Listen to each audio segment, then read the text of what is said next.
As VR filmmakers, we should not have to compromise. We should get to have crew and equipment with us. There's this misconception that in 360 video productions, you have to set up your camera and go hide, leave the shot. Masking a video during editing lets you do things like remove a crew and equipment from your 360 video shot, or replace a window that's too bright with a window that's properly exposed for your VR video frame.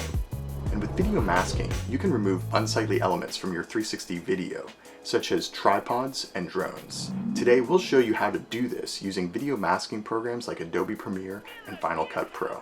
My name is Sam Baumel, and here we go. You ever think about how we cloned Dolly the sheep and invented the clone stamp tool in Adobe Photoshop around the same time? Multiplicity, a movie starring Michael Keaton post-Batman, came out around the same time too. In Multiplicity, our protagonist is cloned multiple times. 2, 3. So there are 4 Michael Keatons walking around. Hijinks ensue as the original Michael Keaton tries to fend off the cloned Michael Keatons as they try to sleep with original Michael Keaton's wife. There must have been something about the 90s that just made us obsessed with cloning. Other famous examples include Steve and Stefan Urkel from Family Matters. And pretty much the entire McFly family in Back to the Future 2. No, I'm sorry, I missed that whole thing. Which technically came out in November of 1989, which is pretty much the 90s. Now, while these characters are cloned in the movies, the effect applied in post-production is not called cloning. It is called masking.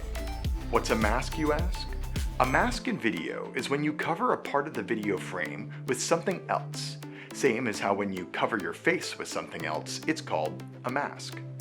Masks are used all the time in ways that audiences don't even notice. But in the case of Back to the Future, Family Matters, and Multiplicity, the masks are obvious. To achieve the character replication, the scene is shot once with Michael Keaton on the left, and then again with Michael Keaton on the right. Then the 2 film strips can be cut in half and spliced together to create a new seamless frame. In nonlinear video editing software like Adobe Premiere, you can achieve this effect by simply putting one clip on top of the other, selecting the top clip, and then using the mask tool to draw a perimeter around the area of the clip you wish to overlay. This simple technique is still used today and can be applied in 360 videos as well to really level up your production. By using masks in your VR videos, you can shoot with a crew, get better window exposure, and of course, replicate a character around the scene. Masking a video is also used to eliminate unsightly elements from your frame, such as tripods and drones. When I first started shooting 360 videos, I was really worried about being in the shot. I'd even let my ability to hide from the camera dictate where I positioned the camera. I'd hit record and waste a bunch of precious battery life and card storage while running to go hide. Of course, while hiding, I can't see what I'm shooting in person.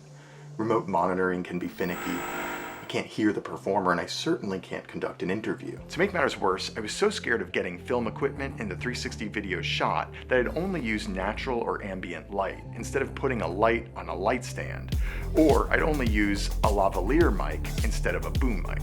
Well, sometimes it helps to light a person's face, and a boom mic can achieve superior results a lot of the time, especially if the lavalier mic falls down the shirt. With masking, this is no longer an issue. And fortunately for us, masking a video in Premiere is a relatively easy trick. I'm used to wearing many hats in my productions, so for this demonstration, I will wear the hats of director DP, talent, sound recordist, and gaffer.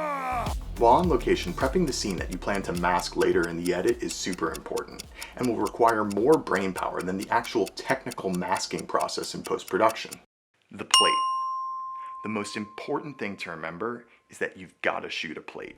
A plate is filmmaking lingo for a shot of your scene without the actors in it. In 360 video, you'll want to remove the crew and equipment from that shot as well. You can shoot your plate before or after the scene, just make sure that you get it.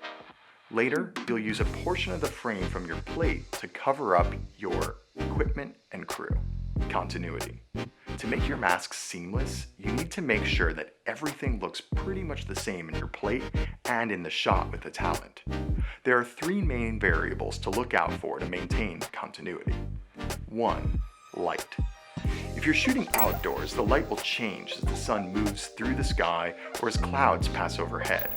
You can compensate for changes in light by adjusting your camera's exposure settings, but fiddling with that too much is not ideal, so you'll want to move somewhat quickly while on set to avoid major changes in the lighting conditions of your environment from shot to shot. 2. Moving objects. The more objects move in a frame, the harder it will be to create a seamless mask. So look out for anything moving, such as clouds, clocks, cars, and try to eliminate those moving elements, or isolate them to one area of the frame. 3. Camera settings. Each shot in the scene needs to be recorded with identical or near identical settings. This can sometimes be problematic, especially with today's 360 video cameras, which are basically a bunch of clunky computers with lenses attached to them that sometimes have a tendency to change settings even in between shots. It can be frustrating. It can be frustrating. So double check that your monoscopic or stereoscopic settings are the same from shot to shot, and that your shutter speed, frame rate, and resolution are all the same as well. You'll want to avoid new stitching calibrations and make only minor exposure adjustments. And perhaps most importantly, do not bump the camera. Shooting a plate for windows. To shoot a more realistic representation of the view out a window from within an interior space, you also can use masking, but the technique is a little different. You'll look out for all the continuity issues mentioned before, but when shooting the window plate, you'll adjust the camera's exposure settings to compensate for the view out the window rather than the elements inside the room. How to mask.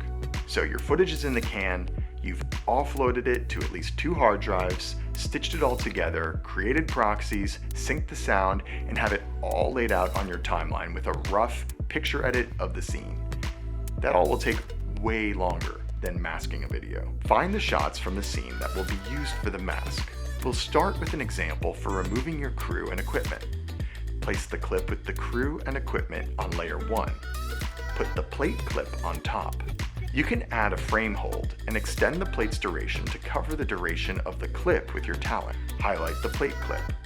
Go to Effects Control and lower the opacity to 50%. Now you can see both the plate clip and the clip with your crew and equipment. Go to Mask in Effects Control and select the pen tool. Draw a perimeter around the elements you wish to remove. Bring the opacity back up to 100. Feather the edges as needed to blend the 2 clips. You may also need to add some slight color correction to the plate clip in order to match it perfectly with the clip below. So what does this do for our content? It helps us make better videos. We focus less on the technical constraints, less on the unorthodox logistical hurdles of 360 filmmaking, focusing instead on directing and using the traditional tools of cinema that help us to be effective storytellers. Look, we're still at the early stages of VR cinema. We're still learning, we're experimenting to figure out what works and what doesn't. Conventional wisdom should be questioned. What's great about being VR filmmakers right now is that we get to both make and break the rules to evolve the craft. So get out there and mask on.